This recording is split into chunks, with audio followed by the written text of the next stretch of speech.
Il y a deux aspects dans le mystère de la rédemption, mystère que nous sommes en train d'étudier. Le premier aspect, on l'avait annoncé et on l'a étudié jusqu'à présent, c'est l'aspect historique, qui consiste à regarder les faits les uns après les autres, à voir comment s'est déroulé ce mystère de la rédemption dans l'histoire du genre humain et dans la vie de notre Seigneur Jésus-Christ. Le deuxième aspect du mystère de la rédemption est un aspect théologique, c'est-à-dire qu'il consiste à expliquer en quoi consiste ce mystère de la rédemption et en même temps tout ce qu'il contient de vérité et de richesse. C'est ce qu'il nous reste à voir maintenant. Le mot rédemption vient du latin redemptum, ou redimere, c'est le verbe, qui signifie racheter. Autrement dit, acheter de nouveau. Acheter, qu'est-ce que cela veut dire? Cela signifie prendre en sa possession. Racheter, qu'est-ce que cela signifie? C'est reprendre en sa possession. Le mystère de la rédemption, c'est donc ce mystère par lequel notre Seigneur va racheter, c'est-à-dire reprendre en sa possession ce qui n'était plus en sa possession, c'est-à-dire le genre humain, les âmes des hommes, les hommes eux-mêmes. Par le péché, en effet, les hommes s'étant corrompus, ont quitté l'appartenance qu'ils avaient à Dieu par la grâce. Notre Seigneur, par sa rédemption, va racheter, c'est-à-dire va donner le prix qui permettra à l'homme de retrouver, ou plutôt de redevenir la possession de Dieu.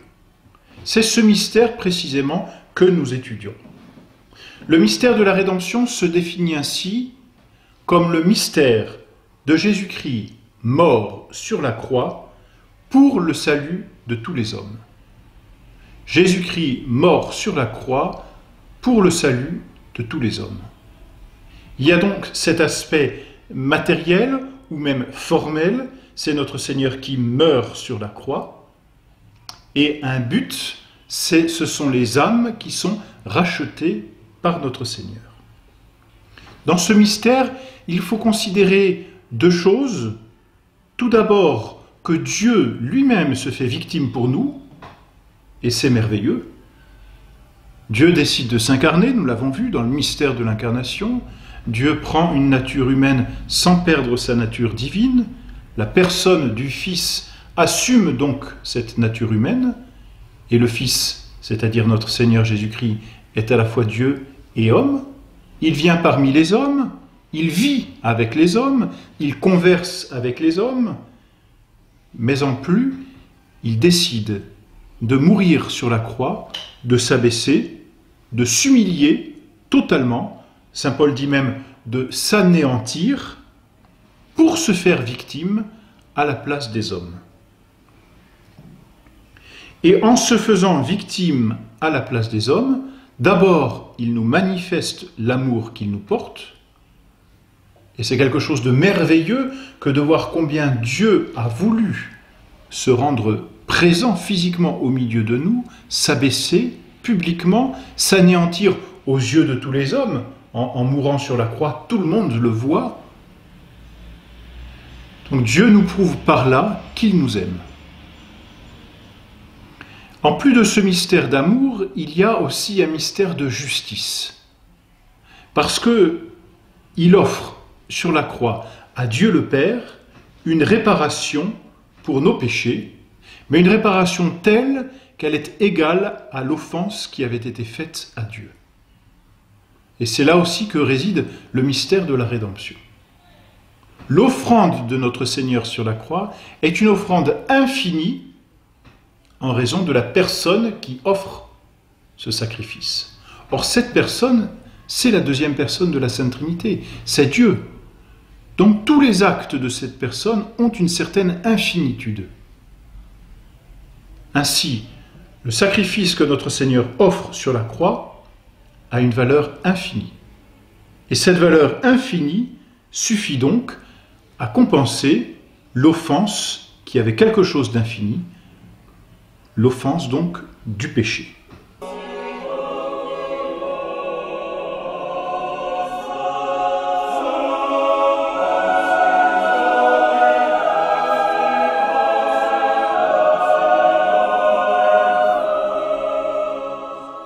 Mystère d'amour donc, d'une part, Dieu qui s'abaisse et nous prouve son amour. Mystère de justice, d'autre part, puisque sur la croix, notre Seigneur rend à Dieu le Père la satisfaction nécessaire au péché. Par ce mystère donc de la rédemption, notre Seigneur obtient de nous racheter. L'homme qui était devenu esclave par le péché, l'homme qui était devenu débiteur de Dieu par le péché, l'homme qui était finalement devenu la propriété de Satan par le péché, l'homme donc qui avait quitté son Dieu pour se faire le serviteur du mauvais ange, l'homme est désormais racheté par le sacrifice de notre Seigneur Jésus-Christ. Et saint Paul dit dans la première épître à Timothée, « Il s'est livré lui-même pour la rédemption de tous. » C'est-à-dire qu'il a voulu nous délivrer par la croix, par son sacrifice. Il nous a délivrés de l'esclavage, du péché, de l'esclavage de Satan, et en nous délivrant de cet esclavage, il nous rend à nouveau fils de Dieu, c'est-à-dire qu'il nous rachète et nous remet en la possession de Dieu. C'est le mystère de la rédemption. Et ce qu'il faut en plus considérer dans ce mystère, c'est que qui dit rédemption ou rachat, dit prix. Quel est le prix par lequel notre Seigneur a voulu nous acheter?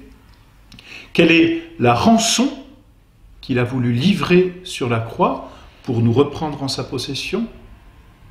C'est son sang. Le sang qu'il a versé sur la croix, tout au long de sa passion. Et ce sang est précieux, d'abord au sens étymologique. Précieux vient du latin, pretium, qui signifie qu'il y a un prix. Et on sait bien que quand on dit d'une chose qu'elle est précieuse, c'est qu'elle a un grand prix, c'est qu'elle vaut de l'or, n'est-ce pas? Ce sang est précieux, justement, parce qu'il est le prix de notre rédemption, parce qu'il est le prix de notre rachat. Ce sang est précieux et peut être le prix de notre rédemption parce que c'est le sang d'un Dieu. Parce que c'est le sang de notre Seigneur Jésus-Christ, bien sûr le sang qui appartient à la nature humaine de notre Seigneur Jésus-Christ, mais qui est aussi le sang de cette personne qui a assumé la nature humaine, c'est-à-dire le sang de notre Seigneur ou le sang de la deuxième personne de la Sainte Trinité. Et ça, c'est le mystère de la rédemption.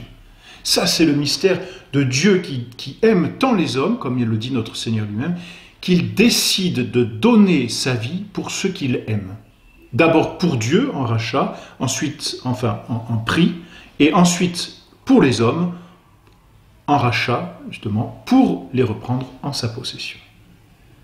Voilà donc ce beau mystère de la rédemption que nous confessons dans le 4e article de notre credo, a été crucifié et mort.